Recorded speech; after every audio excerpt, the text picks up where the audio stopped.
Estamos iniciando, acho que vai começar agora. Olá, boa tarde, iniciando mais uma live, um diálogo semanal, e hoje, com muita alegria, para receber nossa companheira, professora, Sônia Krupa, uma pessoa que a gente tem um grande carinho, não só eu, como o Diadema, o grande ABCD, todos os lugares que ela passa. Eu quero já, então, agradecer a sua participação, convidar você para compartilhar a nossa live, compartilhe com seus amigos, mande suas perguntas, né? Aquilo que a gente não puder responder hoje, a gente responde durante a semana, enfim. Quero também aqui já transmitir, né, nossa solidariedade aos familiares das vítimas do Covid-19, as nossas energias positivas, nossas orações às pessoas que estão infectadas, né? Então, a nossa convidada, Sônia Krupa, como é conhecida, ela é doutora da Faculdade de Educação da USP, educadora popular, tem um longo currículo, a gente ficaria aqui tempo falando desse currículo, experiências em várias administrações, aqui em Diadema, lá em 93 a 96, quando eu tive o prazer, a alegria, ainda um menino, através de um programa que a Sônia, com a nossa guerreira Lisete, na gestão do nosso ex-prefeito Felipe, criou um programa de assessoria comunitária, que articulava aí os movimentos populares, e eu caí lá pela juventude, articulamos Fora da Juventude, UMES, movimento de hip-hop, fomos para Cuba, uma experiência fantástica, participei lá do Encontro Mundial da Juventude. Então, essa lembrança que a gente tem, fora um monte de coisas importantes, né, políticas que foram criadas por essas companheiras. Sônia, você liderou um processo, acho que foi a maior construção que nós tivemos das nossas creches física, mas o mais importante, a grande rede que você, a professora Lisete, estruturaram nessa cidade, projeto como o nosso primeiro clube público, Mané Garrincha, uma rede de centros culturais, bibliotecas, enfim, quero aqui também compartilhar. Eu estava conversando um pouco com o nosso companheiro o Felipe, né, falando da alegria de recebê-la e lembrando desse monte de coisas importantes para a nossa cidade, essas políticas que existem até hoje, porque o mais importante não foram os prédios, mas o que vocês nos ensinaram através do conhecimento. Então, nossa gratidão, professora Sônia Krupa. E eu já passo para você, nós estamos vivendo um momento de muita angústia, né, com a pandemia, mas quando a gente olha para a realidade do Brasil, eu sempre digo, né, que, na verdade, o que nós estamos enfrentando hoje, toda essa crise do desemprego, né, da retirada de direitos, não se deu na pandemia, isso vem desde o golpe, né, e se acrescenta com a eleição do Bolsonaro, com o seu auxiliar Paulo Guedes. Então, gostaria, professora Sônia, que você iniciasse sua fala falando disso, desse momento que a gente está vivendo no país, com esses retrocessos que tem a ver também com a educação, mas a gente falar mais dessa questão geral. Bem-vinda e, mais uma vez, meu muito obrigado. Olha, Zé Antônio, além de dar boa noite a todos e todas que nos ouvem, eu queria agradecer muito esse seu convite, essa possibilidade de estar conversando com a cidade de Diadema, com os educadores e as educadoras, com a população de Diadema, os moradores de Diadema. Eu continuo dizendo ao Zé Antônio que o Banco Santander, né, que ainda tem o conta, com tantas restrições a esse banco, fica em Diadema. Então, a Praça da Moça ainda é um local muito visitado por mim, e eu voto em Diadema. E portanto, me preocupo de todas as maneiras possíveis com a cidade de Diadema. Acho que ainda conto com alegria as pessoas o dia que se conseguiu iluminar aquele trecho da Imigrantes e que tirou um pedaço de Diadema da escuridão, não é? Na véspera de um feriado.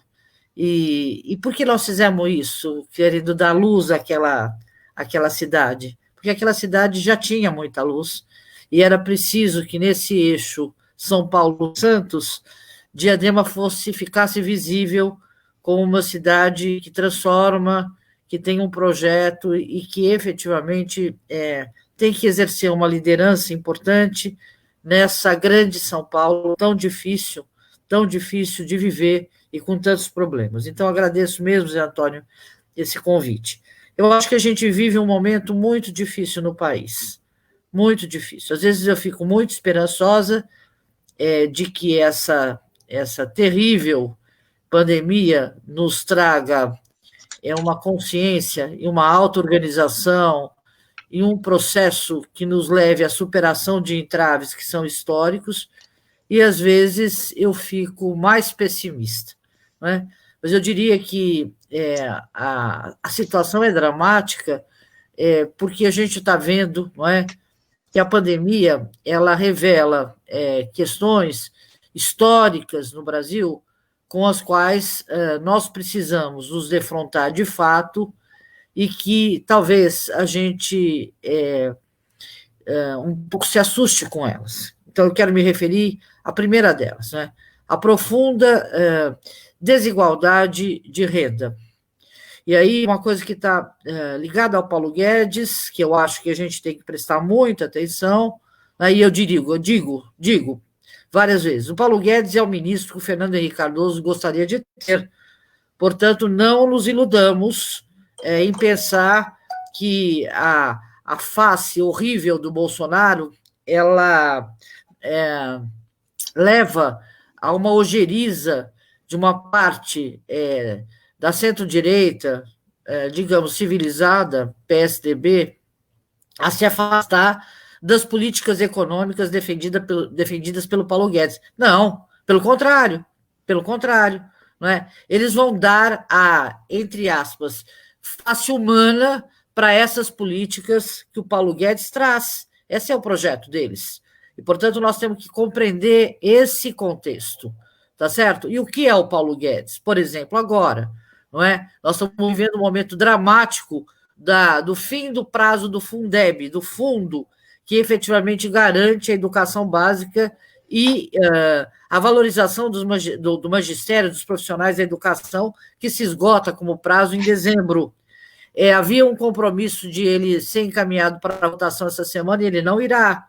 Não é a mudança do ministro, mas também a ação do Paulo Guedes, ela vem para cima com duas ameaças: a desvinculação de recursos de um lado e a inclusão, de outro lado, na parte da União, dos recursos do salário educação, o que é completamente um equívoco, né? Tendo em vista que a nossa luta, nosso diagnóstico para a educação é de que nós precisaríamos de 10% do produto interno bruto para a educação, e de um compromisso maior, efetivo, do governo federal.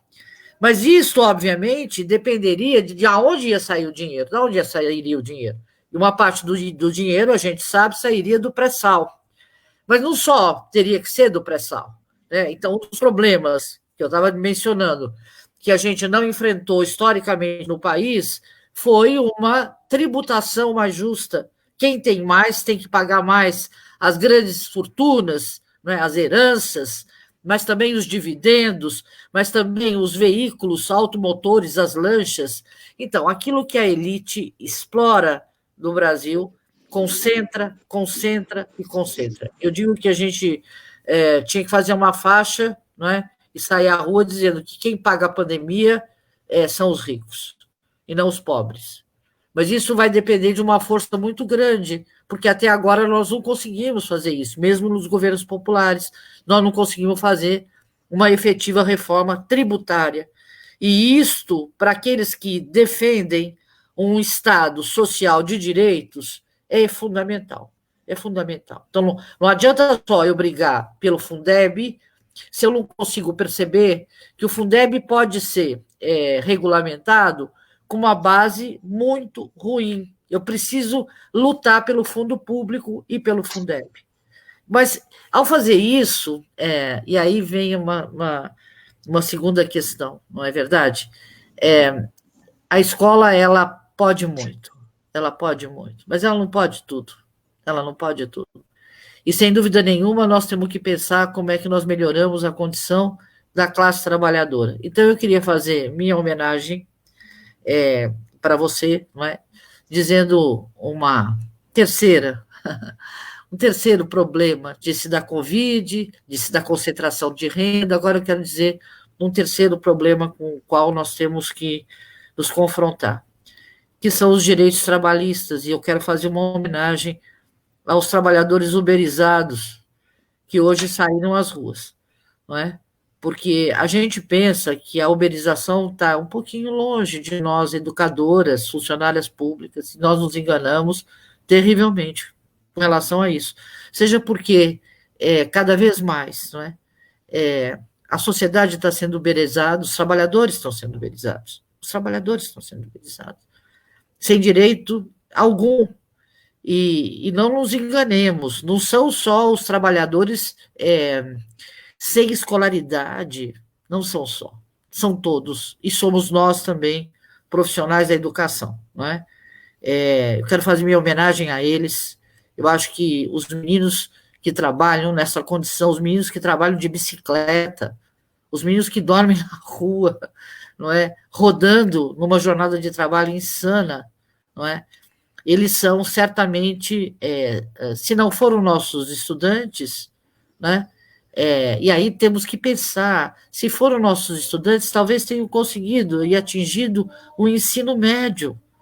E o ensino médio, a proposta de ascensão social, que certa vez, de uma maneira talvez equivocada, a escola tenha trazido, ela não se verifica, não é? Então, nós não podemos pensar em educação se nós não pensarmos num conjunto de direitos, né? A educação, efetivamente, ela tem uma centralidade muito grande, mas nós temos que discutir qual é o mundo que nós queremos.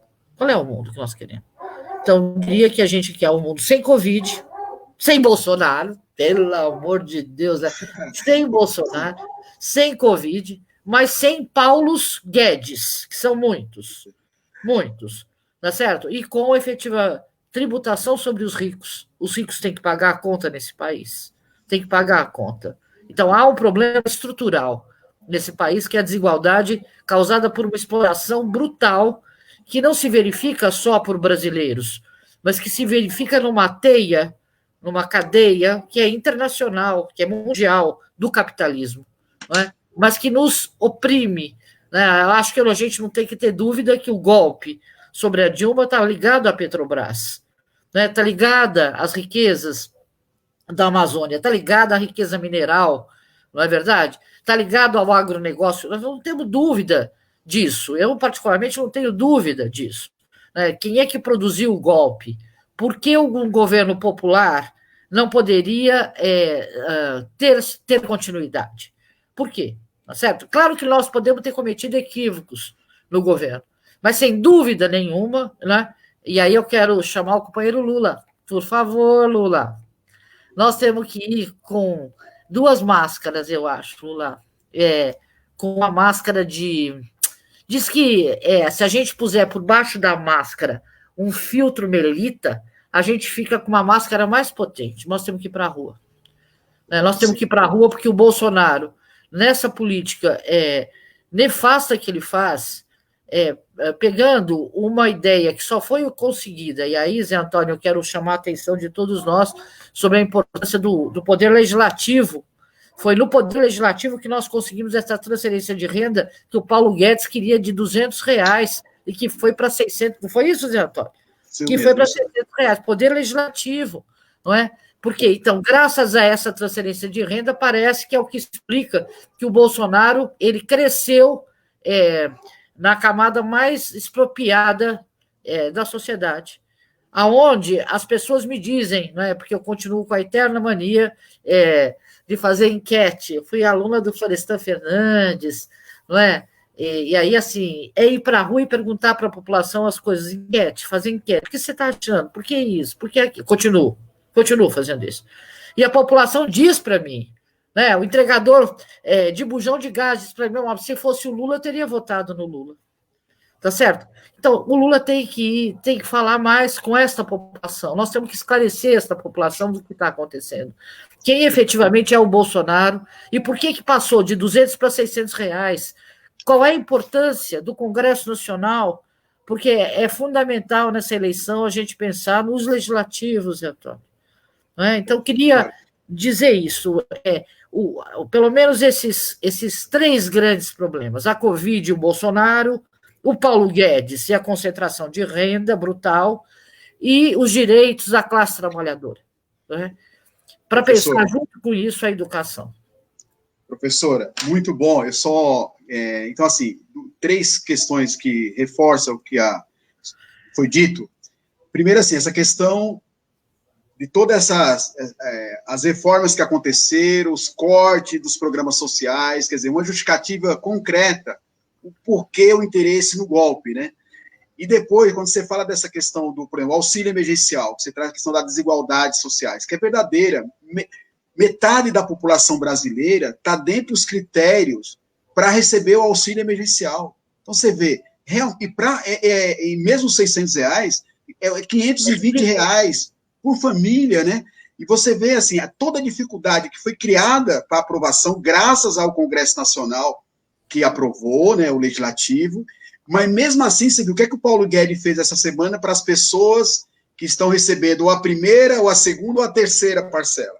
Está pagando numa poupança digital até o dia 4 de julho, que as pessoas só podem usar para pagar contas, que é o que exatamente as pessoas podem esperar, a pessoa quer saber da comida, e o dinheiro ao vivo, o dinheiro em espécie, só vai poder pegar a partir do dia 18 de julho, um calendário que vai se findar em setembro. Então, tem gente que vai receber a primeira parcela, ou a segunda, ou a terceira, lá no dia 20 de setembro. Olha o que absurdo. Então, enquanto eles estão poder criar as dificuldades para as pessoas terem acesso, eles estão fazendo. Então, é absurdamente. Eu gostaria apenas também registrar... Oi.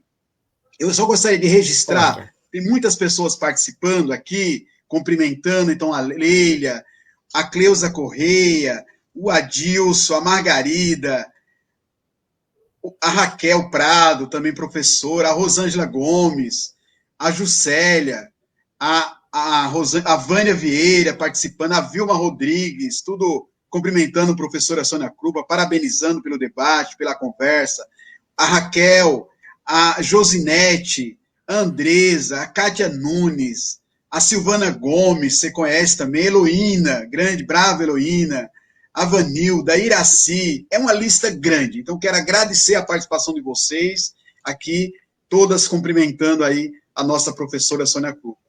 E, dando continuidade, Sônia, para acrescentar o que eu gostaria de acrescentar também, o papel, né? A gente está discutindo dentro dessa terrível situação que a gente está vivendo, com esse desgoverno, com esse desmonte, né, das nossas políticas sociais.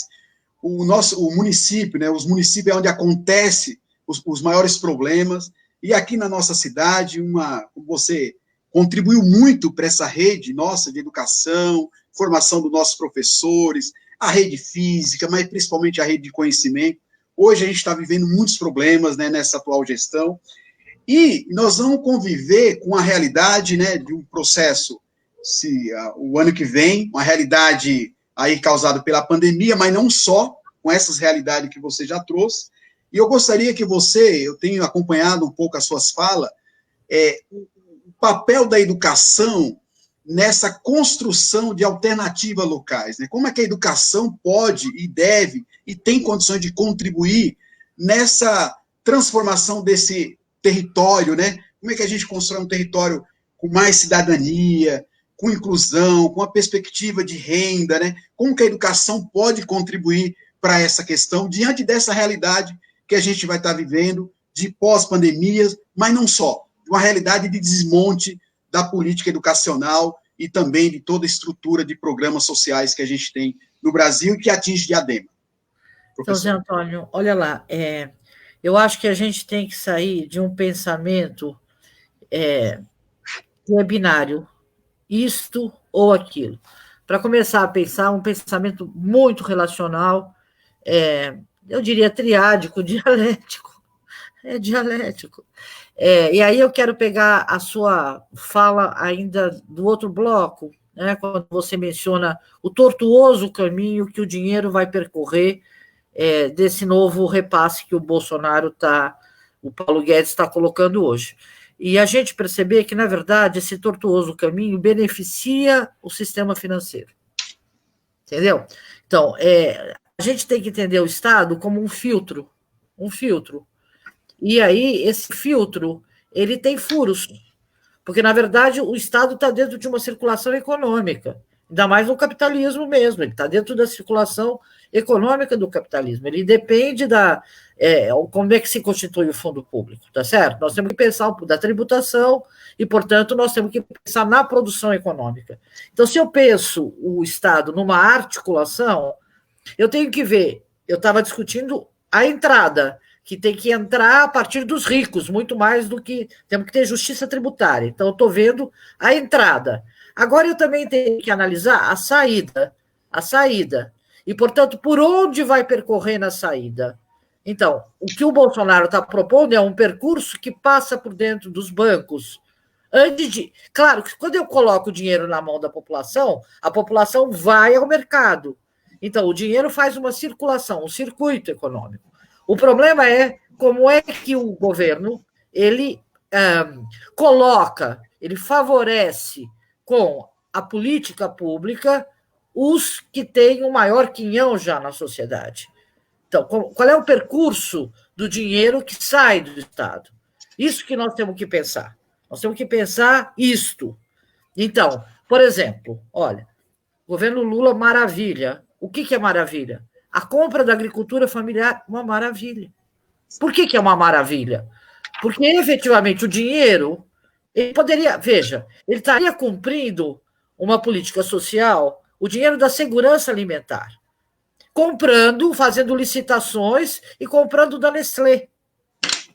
Quando o governo diz, não, o circuito desse dinheiro, ele não vai para a Nestlé, ele vai para a agricultura familiar.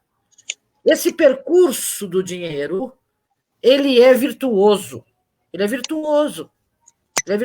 Tão virtuoso quanto o aumento do salário mínimo. Eu participei de inúmeras discussões no início do governo Lula, que eu estava no Ministério do Trabalho com o professor Sinja. Aliás, eu quero fazer uma homenagem ao professor Sinja mesmo, sempre, aonde eu for. Eu fiz ciências sociais e depois pedagogia, e sempre gostei de economia. Mas eu tive o privilégio de conviver com esse homem durante um certo tempo da minha vida, né? E aprendi muito. Acho que os equívocos são meus. O que eu tenho de melhor nessa área, nessa análise que eu faço, devo a ele. Né? O que eu tenho de melhor, de acerto, o que eu tenho de erro é meu mesmo, da minha burrice, da minha incapacidade.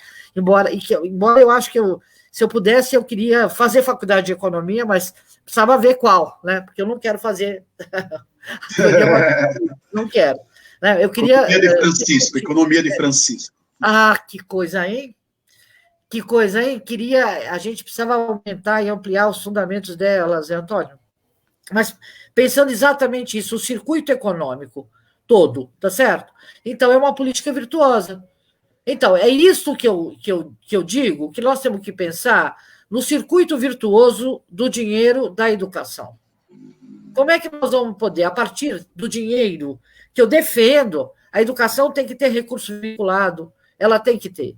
Mas ela tem que pensar, nós temos que começar a pensar, não como uma política setorial verticalizada, mas como uma política intersetorial, horizontal e democrática. Não é? Eu acho que isto foi uma das coisas bonitas que nós iniciamos lá em Diadema. Eu já tinha vindo da gestão, eu tinha sido secretária do Celso Daniel, que já era lá cultura, esporte, educação. Eu não estou defendendo uma mega secretaria, não entendam isso. Eu estou defendendo uma ação que pode ser de uma mesma secretaria. Por quê? Porque, por exemplo, a Chauí, no governo da Luiza Erundina, e uma parte de nós defendíamos que nós teríamos uma articulação, sei lá se chamaria secretaria numa reforma administrativa, mas que a área social estaria junto. Eu não posso pensar, por exemplo, na cidade de São Paulo, tem um problema, quer ver que um problema aqui, que é absurdo na cidade de São Paulo, a divisão administrativa da saúde não é a mesma da educação. Então, é doido isto, entendeu? Porque nem territorialmente a gente tem uma sinergia possível entre as áreas da política pública. Então, nós temos que pensar de uma maneira matricial, uma maneira intersetorial. Estamos de um lado. De outro lado, nós temos que pensar que a política se exerce no território, nos territórios. Diadema tem vários territórios, eles não são iguais. Eles não são iguais nos problemas e eles não são iguais nas possibilidades. E essa discussão, problemas e possibilidades, potências e fragilidades, nós temos que discutir com a população de maneira integrada. Não é? Temos que discutir, nós não podemos mais nos voltar a pensar a escola que se dirige à família fraturada. Não é? Uma hora eu estou discutindo com a mãe da creche. Essa mesma mãe é a mãe do ensino fundamental. E eu trato essa mãe como se fosse duas mães. Não, ela é uma, ela está na mesma casa.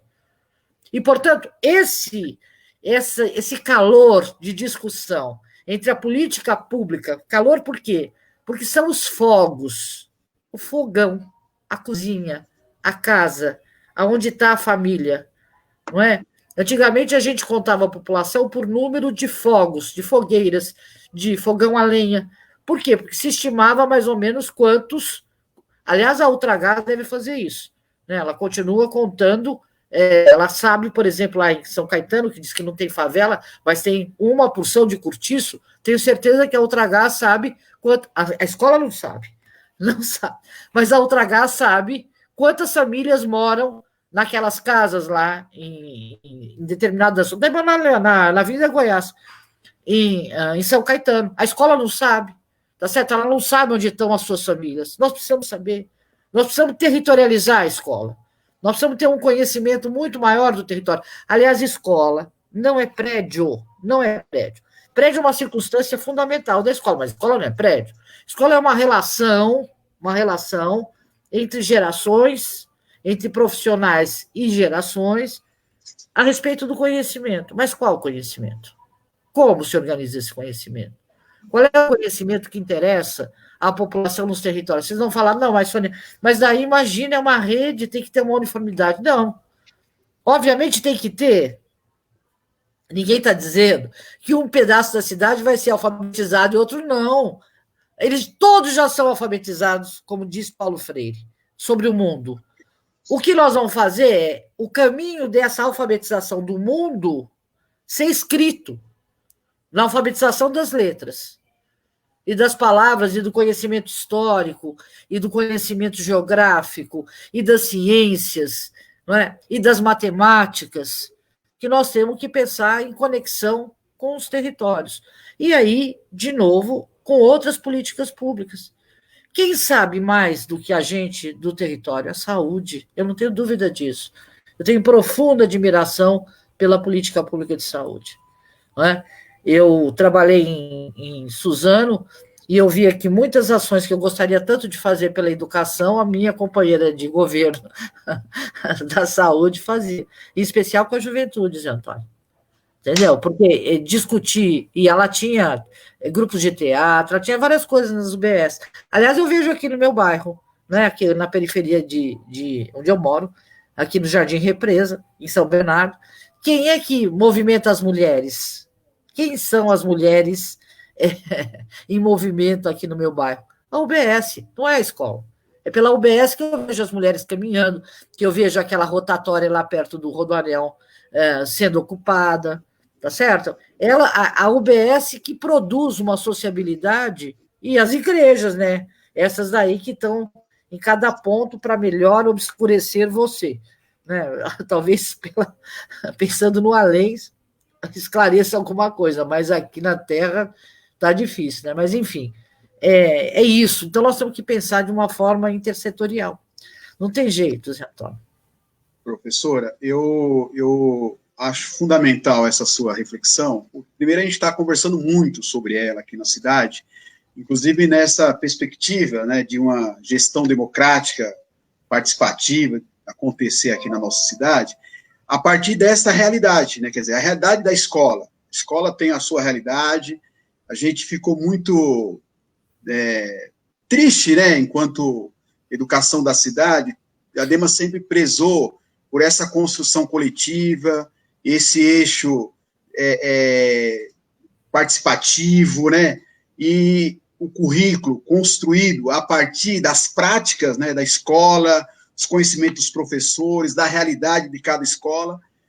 A atual gestão optou pelo modelo de buscar do SESI, né, as apostilas, né, desconsiderando todo esse trabalho, tanto que recentemente abriu mão também dessa, deixou aí sem nenhuma perspectiva, a rede tem sofrido muito com esse descaso, né, e eu gostaria de, então, reforçando isso, a necessidade, e eu lembro que a gente teve uma experiência aqui com o projeto Adolescente Aprendiz, que é bem isso que você relatou, dessa questão da mãe, né, que é a mesma mãe, né, e a gente tinha o jovem, a criança na escola municipal, e o adolescente aprendiz foi uma possibilidade da gente, inclusive, conseguir ter um diálogo com a escola estadual.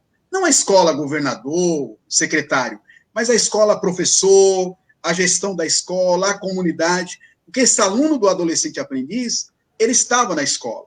E foi um projeto muito importante. E a gente trabalhava muito, o primeiro passo do projeto era o jovem conhecendo a sua comunidade, né? Tendo esse diálogo, saber o que existe, e foi muito importante, né? Então, reforça isso. E eu gostaria de continuar aqui também agradecendo as pessoas que estão participando, professor Felipe, está aqui, falei já, a Raquel falei, tem aqui o Gel, o Gino, que está participando com a gente, a Lita, a Cláudia Alves,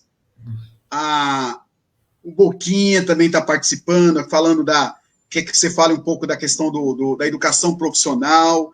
Aqui a gente também tem uma experiência importante, articulado com a Florestan Fernandes, que foi o EJA-OP, EJA com orientação profissional.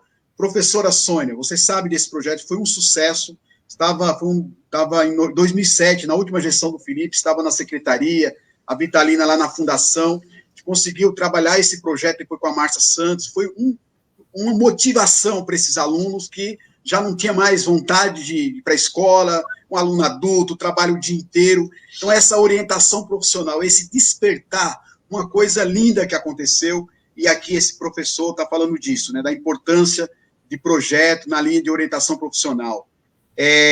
Enfim, muitas participações. José Barbosa fala da questão da cultura, desse projeto de emergencial da cultura que foi aprovado, a Michele, enfim, muitas participações, a Silvana Santos. Então, eu quero agradecer muito a participação de vocês. E, professora Sônia, eu gostaria também, aproveitando essa sua visão tão ampla, né, e de prática, né, você tem uma fala que tem consistência, porque você tem prática, né, e nós, em Diadema, a gente tem, na minha avaliação, uma possibilidade muito grande nessa articulação, que a gente tem nossa rede municipal, nós temos, dentro da rede municipal, uma escola profissionalizante, a Florestan Fernandes, nós temos a Unifesp, e nós temos a rede estadual, né, que está aqui nessa cidade. Então, e tem a Universidade Federal, o ABC, que está aqui tão próximo de todos nós, né? Como articular, né, um currículo, uma ação, né, que a gente construa realmente um plano de educação, que a gente considere, né, todas essas esferas para esse processo e que dialogue com essa realidade, né? E aí a Vilma Rodrigues acrescenta, né, a escola em movimento, a comunidade, trazendo com que a gente tem a cultura, o esporte, mas, sobretudo, olhando para esse potencial da cidade. Temos a FATEC, né, também na cidade. Então, como articular todas essas três esferas, né, de Estado, governo federal, mas não essas instâncias, mas o que está em Diadema, para a gente articular e fazer realmente, construir um sistema que dê conta de atender essa demanda da nossa cidade, nessa perspectiva, uma educação cidadã, que a gente também prepare essa nossa juventude, que está deixando de concluir o ensino médio, e que não tem, muitas vezes, uma perspectiva de emprego, de renda, tão discutido, tão dito, né, tão trabalhado pelo nosso professor Ponsige, por você, por tanta gente, e essa política de economia solidária, e agora reforçada por essa proposta do Papa Francisco, da economia de Francisco, que dialogue com a realidade nessa construção da casa comum. Professora Sônia. Então, olha, primeiro quando eu digo da saúde, nós tivemos um problema, bom, a época do governo do Felipe, que eu participei, nós tínhamos digamos, um nó Vamos voltar ao ampliar, mas tínhamos um problema na articulação com a saúde. Mas isso nos dificultou. Então, eu só quero trazer isso de volta, porque eu acho que isso é uma questão importantíssima de a gente pensar em interface. Agora, quando eu faço isso, de modo algum, eu deixo de pensar na articulação da área da cultura e da área do esporte e do lazer. Tá certo? De modo algum. De modo algum. Né? Porque são áreas de expressão humana. E como você disse, Zé Antônio, a questão e do ensino profissional, né, já vou falar dele, mas vamos pensar um pouquinho na sua própria história, Zé Antônio. Você veio como uma pessoa ligada à juventude para dentro do governo, não é? E eu acho que a gente tem exatamente que ter duas falas muito importantes para dois sujeitos sociais. Eu gosto do termo sujeito social, porque a vida não é um teatro, nem uma representação, e eu não gosto de ator social, não gosto.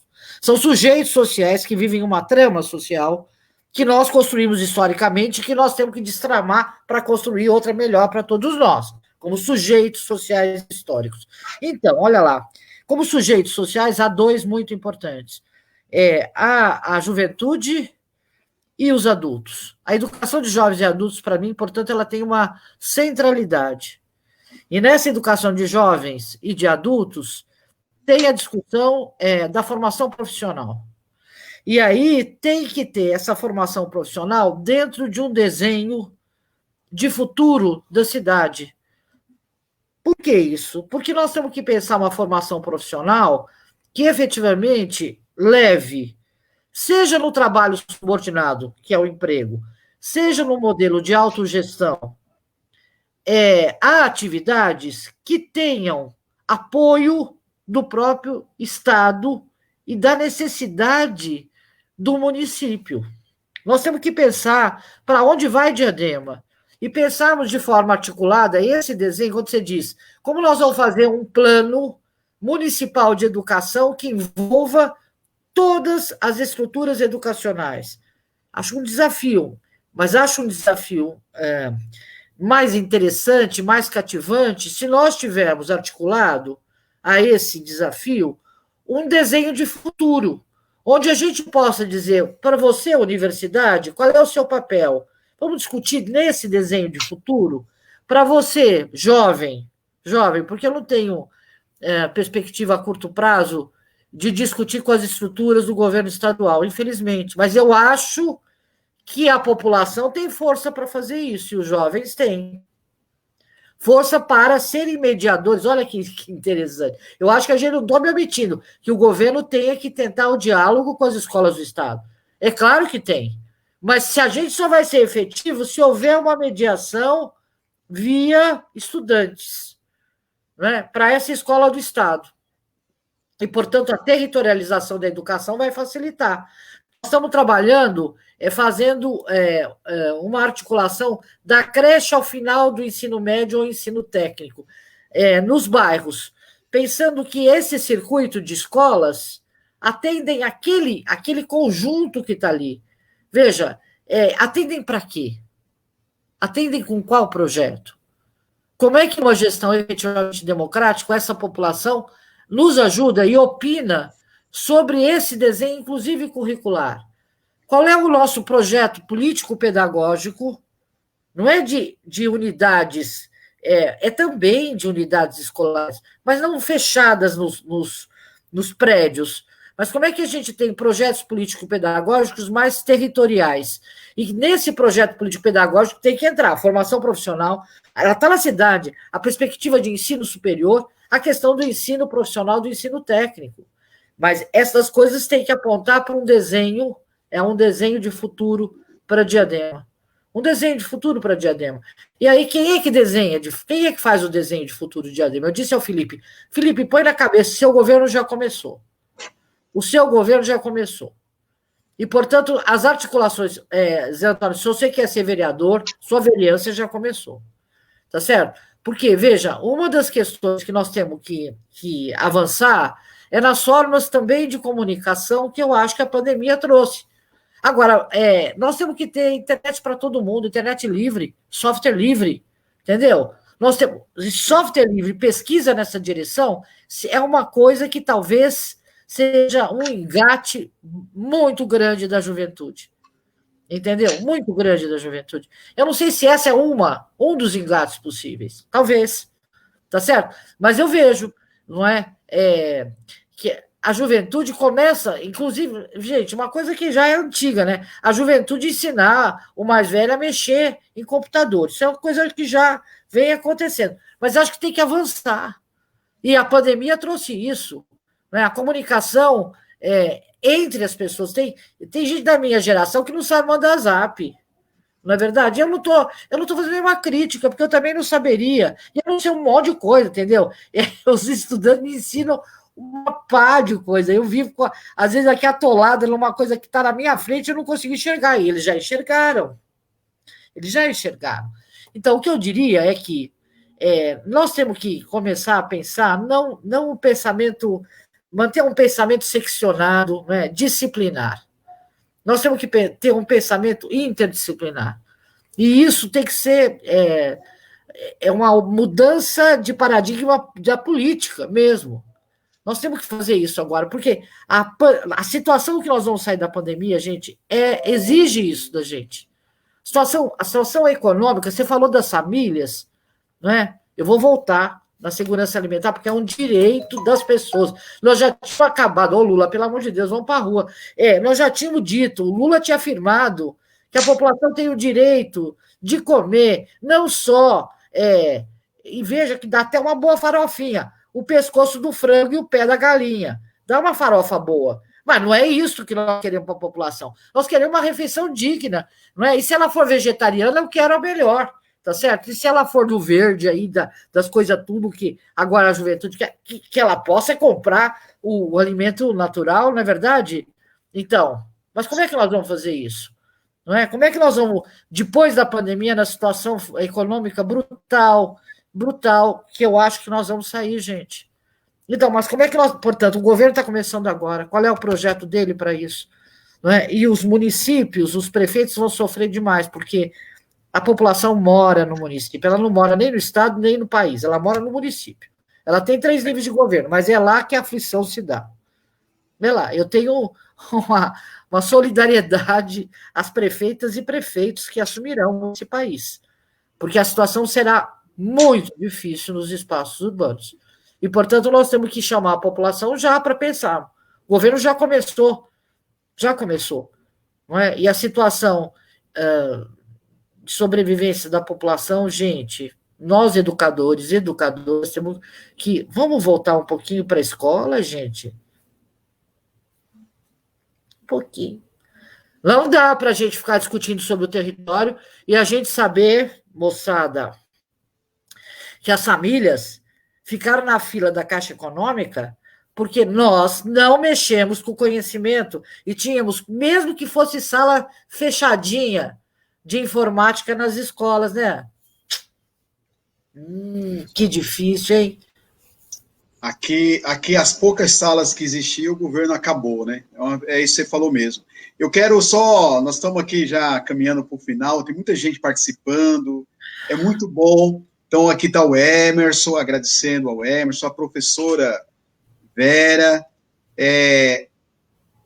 a Silvia Fofes também está participando, a Sandra Cristina, enfim, Paulo Borges, a Sônia Uneira, que está participando, a Thalita, a Juscelia, a Emília, um mundaréu de gente, todo mundo te cumprimentando, viu, Sônia? É uma alegria, as pessoas realmente pararam para te escutar. Nós vamos, está sendo gravado, está ao vivo, mas depois as pessoas que tiveram dificuldade vão poder acompanhar. Então, com certeza, muitos do que foi dito aqui tem uma contribuição enorme, e acho que é o que você diz. Acho que a gente tem que estar preparado, né, para um momento que a gente está vivendo já, né, e é bom que se diga, né, você falou um pouco aí da saúde pública, o que seria, né, de nós, se não fosse o SUS, né? Nossa! Tá mais que comprovado. Mas, Antônio, vou te cortar porque eu preciso dizer isso urgente para as pessoas. Diga. Eu acabei de assistir uma live com o povo do Mato Grosso e fiquei para lá de preocupada e recebi hoje o negócio do valor, uma publicação do valor, que a prefeitura está comprando vaga para creche em creche privada, comprando vaga. Nós vamos ter uma transferência muito grande de pessoas de classe média para a escola pública. E o capital está vendo isso, viu, gente? Essa sacada de que se a gente recusar a matrícula, como a educação obrigatória é direito público subjetivo, o município vai se ver a como responder esse desafio. E uma das maneiras que vai ser colocada vai ser compra de vaga na rede privada, que é tudo que eles querem, tá certo? Então, nós temos que começar. Nós queremos a classe média na escola pública. Professora. Qual a condição? Mas vocês têm que pensar isso, é um outro debate. Desculpa, mas é que hoje... Não, eu acho que é perfeito. Acho que é isso mesmo. Tem que ler essa reportagem do Valor. A Rosiane. A reportagem. Tem que estudar, gente. Vamos estudar. A Rosiane fala a realidade, o que ela está nos puxando, o que ela está nos desafiando. Temos que estudar. A Rosiane fala que a escola não pode ver o aluno como número. Ele é um sujeito. O Gerson fala, é sempre muito bom discutir sobre educação com a Sônia Krupa. Sabe muito sobre educação. Aí ele faz uma referência também à professora Lisete. Se você tiver a oportunidade, Sônia, transmita muitas mensagens aqui para ela hoje também. Uma grande referência para todos nós, a professora Lisete. A Heloína fala dessa questão da taxação das grandes fortunas, que você citou, que é muito importante. Acho que o Paulo Guedes está preocupado, agora é uma briga para ampliar mais 2 meses, né, do auxílio emergencial. Estão propondo escalonado de 500, 400 e 300. É um absurdo, né? É comprar alimento, nós estamos falando, é o mínimo, porque R$600 o que faz hoje, e ainda judiando, bota na fila da Caixa Econômica para ficar se expondo lá, e agora joga esse pagamento para setembro, né? E aí também, enfim. E aí continua a participação, a gente quer agradecer a todo mundo mesmo, né? Muita contribuição, a gente pede desculpa, tem perguntas, mas não dá para a gente responder tudo. Adelaide, Gisele, Luiz Carlos, professora Sônia. Primeiro, é muita gratidão, né? Você participou outro dia num seminário interno, e você teve lá um tempo de 10, 15 minutos, né? E depois repercutiu, e muita gente gostaria de participar, e que não foi possível. Hoje a gente teve uma oportunidade maior. Eu gostaria, a gente, né, ficaria aqui muito mais tempo, mas eu gostaria que você, nesse momento, já encerrando nosso diálogo, também apontasse um pouco as suas considerações, aquilo que é muito importante, né, tudo, você falou muita coisa importante, mas deve ter outras coisas importantes que você não pôde falar, mas precisa aproveitar também agora e estar colocando, e acho que 2 coisas, né, que você fala que eu gostaria de reforçar, né, primeiro essa questão do Fundeb. Eu acho que a gente tem um papel, ainda não está, nós não podemos dizer que está perdido, nós temos um prazo, nós temos um Congresso que tem suas contradições, mas até por conta da forma que o desgoverno Bolsonaro está tratando, acho que é uma oportunidade. Tem gente ali que, com a pressão, é possível que aprove, né? E a gente precisa aprovar o novo Fundeb, não resolve, mas com certeza contribuirá muito para esse momento que a gente está vivenciando. A gente avançou aqui em Diadema com Estatuto do Magistério, melhoramos a infraestrutura da rede, enfim, criamos uma outra possibilidade com o Fundeb. Eu estava lá em 2006, estava secretário do Felipe, quando nós participamos de algumas marchas de secretários, e foi muito bom, foi importante, né? Acho que não incluiu alguns setores que não estavam incluídos, como a creche, educação de jovens e adultos, indígena, educação especial, e o novo Fundeb, ele avança e precisa avançar mais ainda. Então, eu gostaria de, encerrando a minha participação, convidar todo mundo, não dá para ir para as ruas, mas vamos para as redes, defender, entrar nesse movimento que o PT está fazendo, aprova Fundeb. Acho que é uma tarefa nossa. E depois esse mutirão, que a professora chama para a gente ter esse olhar para a nossa escola, né? Olhar para o aluno como sujeito dessa construção e que a gente junto consiga construir um currículo que dê conta de atender a necessidade desse ser, que dialogue com o esporte, com a cultura, com a política de inclusão social, com a política de segurança alimentar. Acho que esse é o apelo, essa é a mensagem que fica para a gente construir uma cidade que a gente já, né, avançou bastante e que vive um processo de retrocesso, mas que é possível, mesmo diante dessa diversidade, com essa construção coletiva, a gente pode chegar lá. Professora Sônia, fale o que você tem para falar, tem aí o tempo que for necessário. Não, olha lá, acho que concordo com tudo que você mencionou, e talvez, então, 3 frases, não é verdade? Felipe Zé Antônio no governo, olha lá. Segunda frase, né? Fora Bolsonaro pela vida. Fundeb já. Um beijo para cada um e para cada uma. Tamo junto. Né? A Universidade de São Paulo ela tem que ser uma parceira das políticas públicas, a Faculdade de Educação, a gente aprende muito com as escolas, muito. Não é possível formar professor sem a escola pública. E uma escola pública de qualidade, com professores engajados, é tudo que a gente precisa de parceria para formar novos, bons professores e professoras. Conto com vocês também. Um beijo bem grande, beijo no coração. Gratidão, professora. Em nome de centenas de professores e professoras, educadores, lideranças comunitárias, eu quero mais uma vez agradecer a sua participação.